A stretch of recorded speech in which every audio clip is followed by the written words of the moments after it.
Bienvenue dans cette nouvelle édition du 12-15. Voici les titres de l'actualité.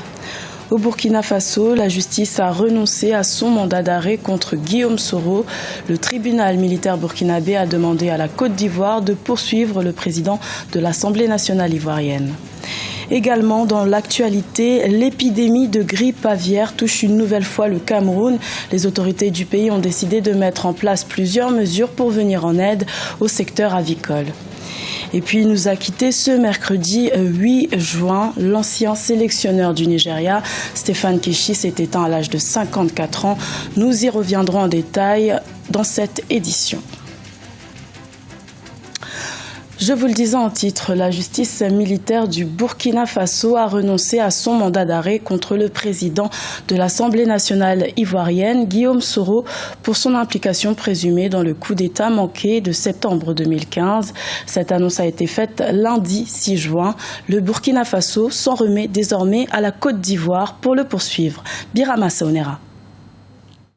Le Burkina Faso n'émettra pas un nouveau mandat d'arrêt contre Guillaume Soro. L'annonce a été faite lundi 6 juin 2016 par Alioune Zianré, nouveau commissaire du gouvernement burkinabé près du tribunal militaire. La justice burkinabé annonce avoir opté pour la procédure de dénonciation et demande à présent à la Côte d'Ivoire de poursuivre le président de l'Assemblée nationale ivoirienne dans le cadre d'une procédure dite de dénonciation. Le mandat d'arrêt émis par la justice militaire burkinabé le 8 janvier 2016 contre Guillaume Soro avait tendu les relations diplomatiques entre la Côte d'Ivoire et le Burkina Faso. Je pense qu'on arrive en fait à l'objectif politique recherché par les deux pays, c'est-à-dire éviter un clash entre le Burkina et la Côte d'Ivoire. Je crois que les hommes politiques ont travaillé pour cela et la justice, je crois, en cela aide un peu les politiques en renonçant au mandat d'arrêt qui est pratiquement l'équivalent d'un mandat d'amener, même si on savait que sa mise en application allait être très difficile. La décision de la justice du Burkina Faso laisse certains Burkinabés dubitatifs. En effet, beaucoup s'interrogent sur les raisons qui ont motivé ce spectaculaire retournement du parquet militaire burkinabé.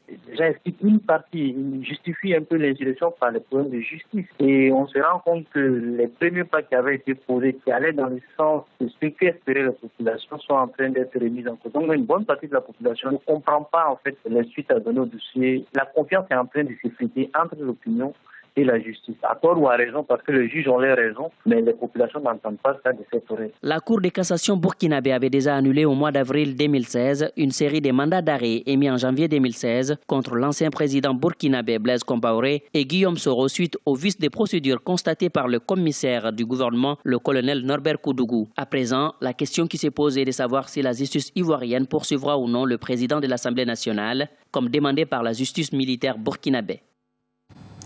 Également dans l'actualité, le président du Niger, Mahamadou Issoufou, a effectué une brève visite d'État au Tchad ce mardi 7 juin.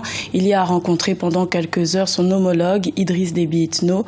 La récente attaque dans la localité de Bosso par le groupe terroriste Boko Haram était au cœur des discussions. Les deux pays ont déploré la mise en place effective d'une force mixte et ont réfléchi à des stratégies communes pour venir à bout du groupe Boko Haram. Le Cameroun est une nouvelle fois victime de la grippe aviaire comme en 2006.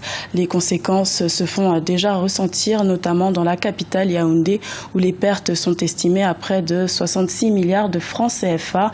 Le gouvernement a annoncé jeudi 26 mai la mise en place de mesures pour venir en aide au secteur avicole qui contribue à 1% du PIB de l'État. Un reportage de notre correspondant au Cameroun, Chérif Ousmane Bardonka.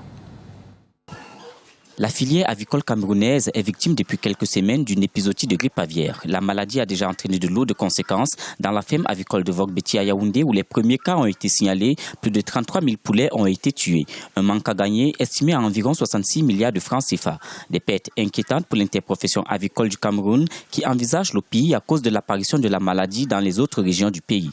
Les conséquences seront très graves. Moi, je suis certain. D'autant plus que je dis que le plus grand pôle de production, le plus grand bassin de production, que la région de l'Ouest, qui regorge en son sein plus de 60% du cheptel au Cameroun.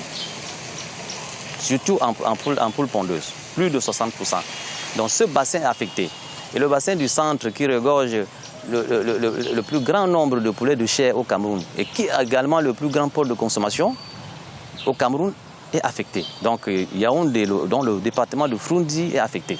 Donc on s'attend à des pertes énormes. Depuis l'apparition des premiers cas de grippe aviaire, des mesures ont été prises par le gouvernement pour endiguer l'épizootie. Dans la région du littoral, le ministère des Pêches et des Industries animales, en collaboration avec l'interprofession avicole, a organisé ce mardi un séminaire de renforcement des capacités des éleveurs en biosécurité des élevages afin de les outiller sur les moyens de prévention et de gestion de la crise. En outre, des barrières sanitaires ont été instaurées entre les zones infectées et la région du littoral. Le gouverneur de la région a pris un arrêté qui interdit l'entrée des produits, d'abord de volailles et des autres produits, des zones qui sont infectées. Et nous connaissons les zones qui sont infectées.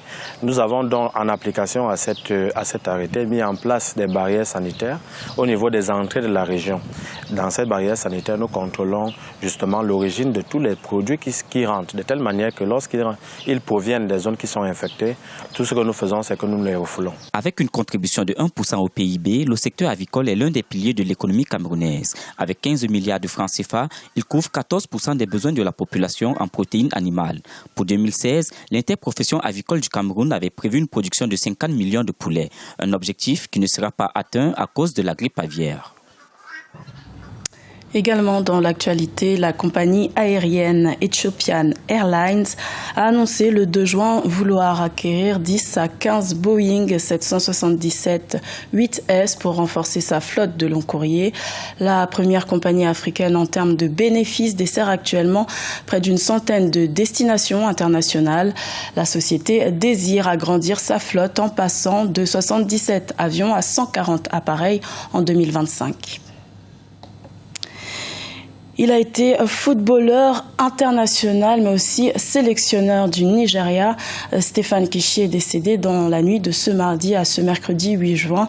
Le technicien de l'équipe du Nigeria, dont le palmarès n'est pas négligeable, s'est éteint à l'âge de 54 ans. Un sujet de José Douglas et Corinne Camden. Stéphane Keshi, le Big Boss, est décédé. C'est dans la matinée de mercredi 8 juin que l'un des capitaines les plus iconiques de l'équipe nationale de football nigériane a succombé à un arrêt cardiaque. Il était âgé de 54 ans. C'est le frère du regretté Stéphane Keshi qui a également été entraîneur des Super Eagles, qui a fait part de la triste nouvelle au journal Premium Times. Stéphane, c'est vraiment quelqu'un que j'appréciais le joueur, l'homme et l'entraîneur qui était devenu. C'est une très très grosse perte pour le football africain. Au niveau des entraîneurs, c'était un exemple, vraiment un exemple de probité, de sérieux, de compétence, d'humanisme. C'était un vrai leader, vraiment. Son talent s'est manifesté très tôt. C'est à seulement 20 ans qu'il a rejoint l'équipe nationale de football nigériane. Il a notamment participé à la Coupe du Monde en 1994 et a gagné la Coupe d'Afrique des Nations lors de sa 64e et dernière sélection avec les Super Eagles la même année. Il a également remporté la Coupe d'Afrique des Nations en tant qu'entraîneur en 2013 à Johannesburg, en Afrique du Sud, faisant de lui la deuxième personne dans l'histoire à réaliser cet exploit après l'Égyptien Mahmoud El Gouari. C'est terrible d'apprendre cette nouvelle. Stéphane Keshi, je l'ai rencontré pour la première fois lorsque le Cameroun a remporté la CAN de 84. C'était face au Nigeria et lui, il était le capitaine du Nigeria et je voyais bien qu'il était nettement plus jeune que nous. Dans une équipe, pour arriver au sommet, vous avez besoin de quelques chefs.